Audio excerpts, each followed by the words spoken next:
Bago tayo magsimula, huwag kalimutang mag-like at share. Kung nagustuhan ninyo, mag-comment sa ibaba. Maraming salamat, let's go, ituloy na natin ang kwento.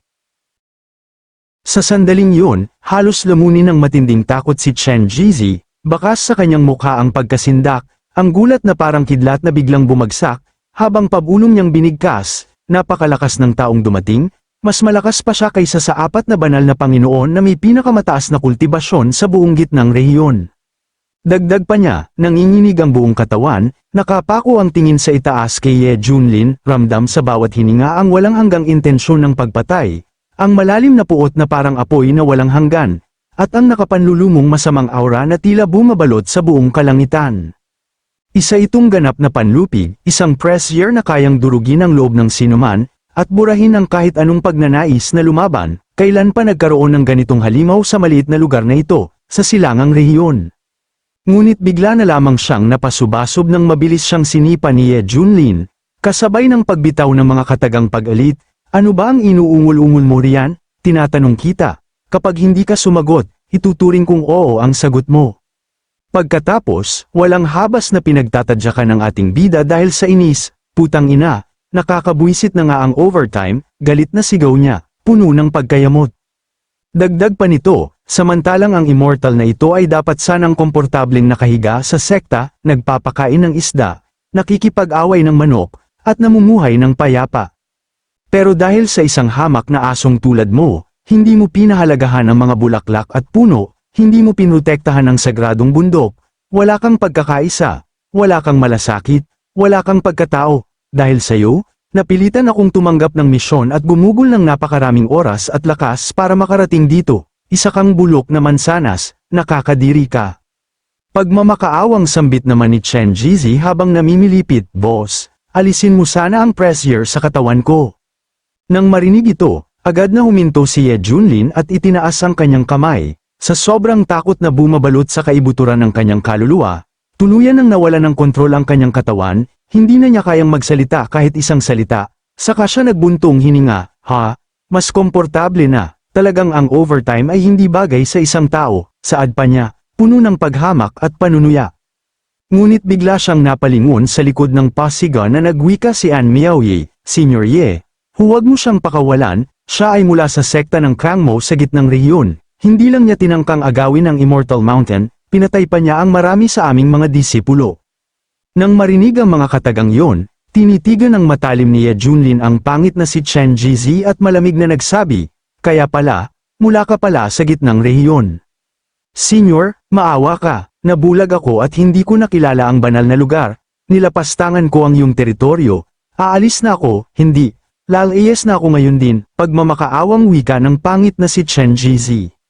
Ngunit hindi ito pinahintulutan ni Ye Junlin, sa halip, buong lakas na tinadyakan ng ulo dahilan upang mamatay ito sa isang iglap, kung ganoon, mamatay ka, malamig na sambit niya, puno ng pananakot. Makaraan ng ilang saglit, makikita ang walang buhay na katawan ni Chen Jizi sa lupa, ngunit bigla na lamang may lumabas na talisman token na kulay lila, dahilan upang mapataas ang kilay ni Ye Junlin sa pagtataka. Agad niya itong kinuha, kasabay ng pagbigkas, isang shire token para sa pagpapadala ng impormasyon. Ngumisi siya ng may paghamak, puno ng kumpiyansa, at nagwika, gusto mong magreklamo, humingi ng tulong, kung gustong-gusto ng sekta ng Kangmo ang napakaraming Immortal Mountain, tutulungan ko kayong gamitin ang inyong mga dugo upang pasaganahin ang Immortal Mountain na ito. Ngunit bigla na lamang lumitaw ang system, nag-abiso na may tinig na parang mula sa kalangitan, binabati kita, host, matagumpay mong natapos ang misyon, paglipol sa mga sumisira sa Immortal Mountain. Isang misteryosong one-time gift pack ang ipinamamahagi. At doon, sumulpot ang isang kulay bughaw na random box, kumikislap na parang hiyas mula sa kawalan, isang gantimpala para kay Ye Junlin. Nang makita ito, sumili ang ngiti ng pagmamalabis sa kanyang mukha, sabay sigaw ng masigla, ayan na, ang unang bugso ng blind box rewards ng sistema, limited time lamang, siguradong dekalidad dito. Dagdag pa niya, puno ng pananabik, ano kaya ang makukuha ko? Realm Jump card kaya, o God Forced Copy card, o baka naman Small World Travel card para sa bakasyon. At sa walang pag-aalinlangan, mabilis niyang binuksan ang kahon gamit ang isang mahinang suntok. Mula roon, biglang bumuhos ang tila tubig na kumikinang, dumiretso kay An Miaoyi, dahilan upang mabasa ang kanyang katawan, nagtataka siya kung saan nagmula ang tubig na yun. Ngunit bigla siyang natigilan, nanlaki ang mga mata ng maramdaman, sobrang komportable. Kung saan damaloy ang tubig, tuluyang naglaho ang mga sugat mula sa nakaraang laban, maging ang mga kaluluwang nasunog ng ridge fire ay muling nag-anyong mas siksik, mas matatag, at mas malakas. Samantala, halos atakihin sa puso si Ye Junlin nang makita niyang basang-basa sa tubig ang katawan ni An Miaoyi, lalo na't napansin ang kanyang dibdib. Putang ina, niloloko ba ako ng sistemang ito? Nasaan ang gift pack ko? Huwag mong isiping makakatakas ka, galit na sigaw niya sa system. Agad namang tumugon ang system, mariing naglahad na ipamahagi na ang gift pack. Ang host ay ginawaran ng isang pagkakataon sa sabayang kultibasyon ng espiritu at kaluluwa, at tatanggapin ang star power at ridge fire ng kabilang panig. Nang marinig ito, nanlaki ang mga mata ni Ye Junlin, puno ng pagkabigla at pagkamangha. Sabayang kultibasyon ng kaluluwa at espiritu, mukhang interesante ito, paano ba talaga ito ginagawa? Ngunit bigla siyang natigilan nang ang kanyang espiritu ay humiwalay sa kanyang katawan, bakas sa kanyang mukha ang pagtataka, sabay bulong, paghiwalayin ng kaluluwa sa katawan, sistema, hindi mo naman kami hahayaang gawin ito sa maliwanag na araw, di ba? Pagkatapos, ang kanyang kaluluwa ay dumiretso kay An Miaoyi na basang-basa pa rin sa tubig, tila walang malay. Agad muling nag-abiso ang system, ang kaluluwa ng host ay pumasok sa dagat ng kamalayan ni An Miaoyi. Ang pinakamataas na antas ng Immortal Heaven and Earth Yin Yang Dual Technique ay ganap na nakumpleto, pansamantalang pumasok ang sistema sa isang shielded state. Doon, makikita ang walang malay na si An Miaoyi, napapailing habang nagliliwanag sa gintong enerhiya ang kanyang katawan, ngunit bigla niyang ibinuka ang mga mata, at sa isang iglap, lumutang siya sa ere habang bumubulusok ang kulay bughaw na enerhiya sa kanyang katawan. Pagkatapos, agad na lumabas ang espiritu ni Ye Junlin mula sa katawan ni An Miaoyi, hudyat ng pagtatapos ng kanyang isinagawang dual spirit cultivation, isang bagong makalangit na kasanayan na hindi pa nasasaksihan ng mortal o immortal man. Marahang lumapag ang espiritu ni Ye Junlin sa lupa, saka agad bumalik sa kanyang katawan. Ang paraan ng sabayang kultibasyon ng katawan at kaluluwa ay lubhang kakaiba. Sa oras na ito humandar, ang katawan, lakas, at kaluluwa ay agad na nagsanib sa isang iglap. Ang sensasyong sumabog ay parang awit ng langit at lupa, malakas, nangingibabaw, at may alingaw na matagal bago tuluyang maglaho. Saad niya, puno ng kapanatagan at kagalakan. Samantala, dahil sa kaganapang yun, biglang lumipad ang Divine Tribulation Cloud. Walang kamalay-malay na ang direksyon nito ay patungo kina Ye Junlin at An Miaoyi. Lahat ba ng malapit ng sumailalim sa tribulation ay nagkumpulan na, hindi pa nawawala ang takot kay Ye Junlin. Gusto ko na lang sumuko, inis at pagtatakang bulong ng ulap.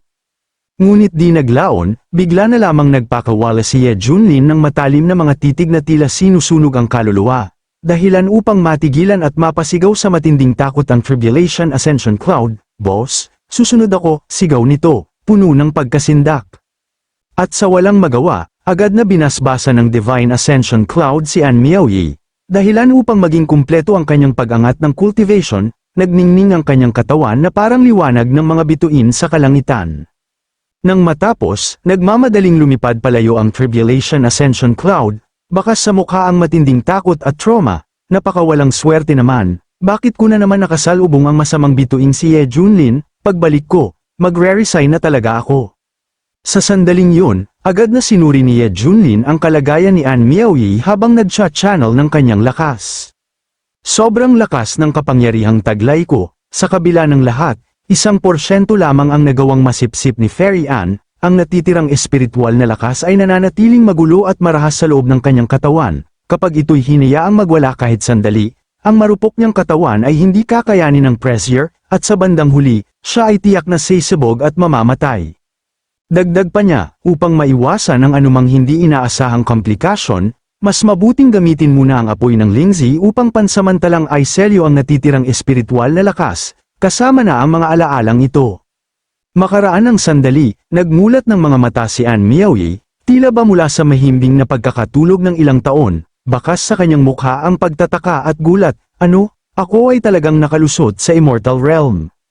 Agad siyang nagtipon ng kulay bughaw na enerhiya sa kanyang mga palad upang suriin ang bagong lakas, Hindi ito kapanipaniwala, kaka-breakthrough ko lang sa dakilang perpektong yugto ng Transcending Tribulation, at pagkatapos ng laban kay Chen Jizi, direkta akong umakyat bilang immortal, saad niya, puno ng pagtataka.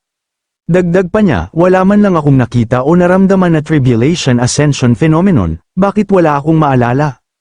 Ngunit agad niyang napagtanto, sumilay sa kanyang isip si Ye Junlin, tama, si Senior Ye ang nagligtas sa akin, siya ang nagpagaling sa akin, at siya rin ang tumulong sa aking pag-akyat sa pagka-immortal. Hinaranggan pa niya ang lightning tribulation para sa akin. Narinig pa niya ang alamat, noong dumaraan sa Tribulation Ascension phenomenon si Senior Brother Hong Chenny, ginamit ni Senior Ye ang kanyang absolutong lakas upang talunin ang Divine Tribulation Ascension Cloud at gawin itong kanyang alaga, napakalakas, at pogi talaga niya. Pagkatapos, bago pa tuluyang makaalis si Ye Junlin, agad na tumingala si An Miaoyi, kasabay ng pagdampi ng mga palad sa harap bilang pagrespeto, Senior Ye, ang biyayang ito ay hindi ko kailanman matutumbasan. Mula ngayon, kung kakailanganin mo ako si An Miaoyi ay handang sumulong sa apoy at tubig ng walang pag-aalinlangan, saad niya, puno ng katapatan at panata. Lumipat ang eksena sa gitnang rehiyon, sa Kangmo County, makikita ang sinaunang at magarang dambuhalang mga gusali na nakatayo sa tuktok ng mga lumulutang na isla, kumikislap sa ilalim ng liwanag ng araw. Ngunit sa loob nito, biglang umalingaw-ngaw ang malakas na tinig ng isang nilalang, puno ng galit. Ano, buhay pa ang demonyong yon? Napaka-imposible. Noon, nagsaanib puwersa ang 8 pangunahing sekta, sinamba ang Diyos ng apoy, at pinatay agad ang tagapagligtas nito. Dagdag pa niya, upang matiyak na walang aksidenteng mangyayari, hinagupit pa niya ang bangkay sa loob ng 7 araw at 7 gabi, at umalis lamang matapos masiguro, nang walang bahid ng pagdududa, na ito ay ganap na patay. Pagkatapos, agad niyang tinitigan ang Transmission Token Talisman, gayunpaman, malinaw na naitala sa Azura Order na matapos ang kamatayan ni Chen Jizi, 100,000 Immortal Mountains ang isinilang sa silangang rehiyon, at si Chen Jizi ay pinatay mismo ni Hong Chenny, at ang demonyong ito, ay talagang sumapi na ngayon sa isang matuwid na sekta.